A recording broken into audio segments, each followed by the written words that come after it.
10 dans le mois de Iyar.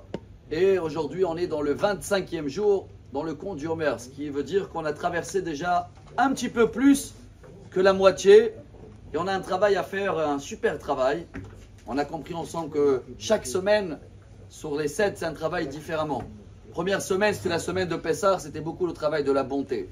La deuxième semaine, c'était tout de suite après Pessah, une semaine où il n'y a plus de musique, il n'y a plus de mariage, une semaine de rigueur. La semaine dernière, on était dans, vous m'avez dit en français, ça se dit harmonie, c'est la bonne dose entre la bonté et la rigueur. Et là, on est dans la semaine de la victoire, Netzach. Aujourd'hui, on est dans une journée qu'elle s'appelle en hébreu la victoire de la victoire. Bon, rien à voir avec une place à Paris, mais il y a un grand message aujourd'hui qu'on va devoir prendre, et c'est le message de Lyon. Vous savez, le lion, il est cité, selon Google, 175 fois dans la Bible. Comparez le peuple d'Israël au lion en plusieurs étapes dans sa vie. Des fois, c'est un petit lionçon, des fois, c'est un grand, Kfir, Arié, Lavi, tous ces noms-là, ça représente le lion. Qu'est-ce qu'il a de beau, le lion, chers amis?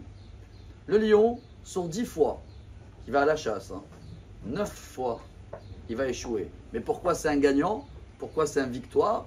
Parce qu'il continue toujours. Parce qu'il sait qu'à la fin, il va y arriver. Le message d'aujourd'hui, c'est quoi la victoire dans la victoire? Nous, on a comparé chaque semaine à... Pas nous, on a comparé, c'est marqué déjà dans Patah Eliyahu et dans le Zohar, que la première semaine, la bonté, c'est Abraham. La deuxième semaine, la rigueur, c'est Pachad Yitzhak. La troisième semaine, la semaine dernière, c'était Yaakov. Aujourd'hui, on est dans la semaine de Moshe Rabbeinu. C'est ça la victoire. Si aujourd'hui, on est dans une journée qu'elle s'appelle la victoire de la victoire, en hébreu, Netzach, Sheba Netzach, ça veut dire qu'on doit prendre l'exemple de Moshe Rabbeinu. C'est quoi l'exemple de Moshe Rabbeinu? Quelle patience.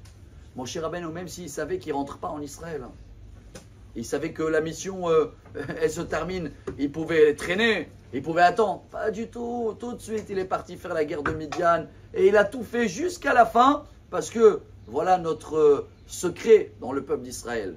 Cette semaine, ou aujourd'hui, si vous voulez, on travaille la patience, ou la patience dans la patience. Moshe Rabbeinu a été le seul à parler avec Dieu. Alors hier, on a partagé, et chacun peut le faire, doit le faire aujourd'hui.